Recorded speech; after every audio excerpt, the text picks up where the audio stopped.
Assalamualaikum warahmatullahi wabarakatuh. Selamat pagi anak-anak, apa kabar semuanya? Alhamdulillah, semoga dalam keadaan sehat selalu ya anak-anak ya. Oke, jumpa lagi dengan Ibu. Di sini Ibu bukan mau menjelaskan matematika, kan? Di sini Ibu menjelaskan tentang halaman 93, halaman yang paling atas. Sini. Oke, perhatikan di sini ada benda ya kan? Kalau kalian tahu benda itu apa sih? Ya kan? Benda itu adalah suatu bentuk ataupun suatu barang yang kita ketahui bentuknya, ya enggak? Kayak contoh, ini pensil, benda bukan? Benda. Ini gelas, benda bukan? Benda. Ini kerudung, benda bukan? Benda. Di dalam gelas ada air, Ibu minum. Benda bukan airnya? Benda. Nah, benda itu macam-macam bentuknya ya.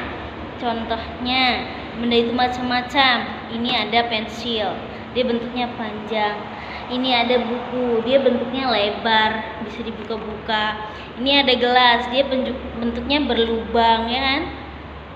Macam-macam bentuknya. Tapi semua benda itu terbagi menjadi 3 bagian paling inti. Apa aja itu Bu Guru? Yang pertama, benda padat. Kalian tahu benda padat? Apa itu benda padat? Oke, benda yang bentuknya pepadatan, tidak bisa berubah.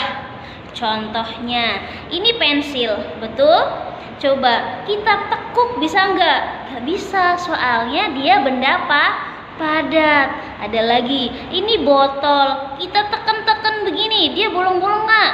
Enggak, Mas. Berubah nggak nih botol? Enggak, dia karena bentuknya padat. Karena dia benda padat sifatnya itu tidak berubah. Buku, benda padat apa enggak? Padat Bu Guru. Kenapa benda padat?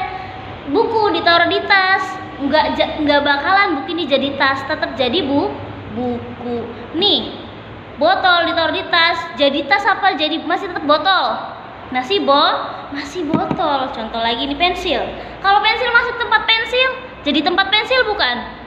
Bukan, masih tetap jadi pensil. Itulah benda padat, benda yang tidak berubah. Bisa dipahami? Oke, selanjutnya ada benda cair. Apa itu benda cair? Ada yang tahu? Coba yang tahu angkat tangan. Ayo jelaskan benda cair itu apa? Oke, benda cair adalah benda yang bentuknya berubah dan mengikuti perubahan yang dia ikutin. Mengikuti perubahan benda apa yang diikuti oleh benda cair tersebut. Contoh, tahu ini botol apa? Botol semprotan, di dalamnya apa ini? Tuh, ada airnya nggak? Ada. Di dalamnya itu air. Air masuk ke botol, jadinya air bentuknya berubah menjadi botol. Kalau airnya masuk ke dalam gelas, berarti airnya berubah menjadi seperti gelas. Itu namanya benda cair. Dia tidak memiliki bentuk, bentuknya berubah-ubah. Ketika air masuk botol jadi air botol. Ketika masuk ke dalam gelas jadi air gelas. Ketika air masuk ke dalam mangkuk, ke dalam piring, airnya berubah jadi apa? Seperti mangkok dan piring. Sampai sini bisa difahami benda cair? Oke, alhamdulillah. Selanjutnya yang ketiga. Tadi 1 sama 2 ya. Yang pertama apa tadi? Benda pintar, benda padat. Yang kedua, anak soleh, benda cair, pintar. Sekarang yang ketiga itu ada benda gas. Bu Guru, benda gas itu apa sih? Gas itu apa sih? Itu loh Bu Guru buat masak mama kalau di kompor pakai gas. Pinter, di dalam tabung gas itu ada gasnya, makanya itu kompor bisa nyala. Kenapa bisa nyala dengan gas? Karena gas ini adalah udara, ya.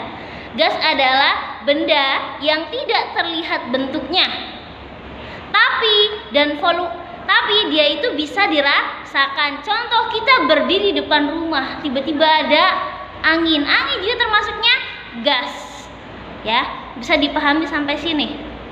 Contoh lagi, ini botol ya. Ini botol itu benda padat. Di dalam botol itu ada airnya.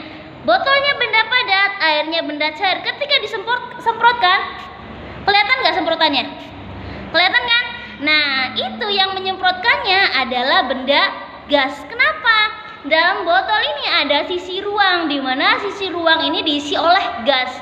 Makanya bisa menyemprot. Faham sampai sini? Faham, alhamdulillah. Contoh benda gas lagi, kamu coba ambil balon. Balon ditiup, fuh, fuh, fuh, gitu kan ya kan? Balon awalnya nggak berbentuk ya nggak, tipis aja. Ketika kamu tiup, dia dimasukin oleh gas. Udara itu termasuk gas ya. Dimasukin oleh gas, balonnya berubah nggak? Berubah. Jadi apa? Tambah besar. Iya kan? Itu namanya benda gas. Sampai sini bisa difahami? Alhamdulillah. Oke, sekarang contoh tugasnya adalah kelompokkan benda yang ada di sini. Benda yang ada di cerita sini masuk ke dalam benda bentuk mana? Apakah benda padat, benda cair, atau benda gas? Contoh di sini ada menggunakan bus. Bus itu benda padat, benda cair, apa benda gas? Tulis. Nomor 1, bus. Dia maksudnya padat, cair, apa gas? Kalau dia benda padat, checklist benda padat. Kalau dia benda cair, checklist benda cair. Kalau dia benda gas, berarti checklist benda gas. Oke, silakan dikerjakan. Semangat belajar di rumah, nggak boleh loyo, nggak boleh lesu, dan persiapan belajar yang rajin dan rutin. Karena insya Allah minggu depan kita akan ada ulangan, ya. Nanti kisi-kisinya baca bukunya dengan baik, oke? Semangat kelas 2. Syukron dari Ibu. Wassalamualaikum warahmatullahi wabarakatuh.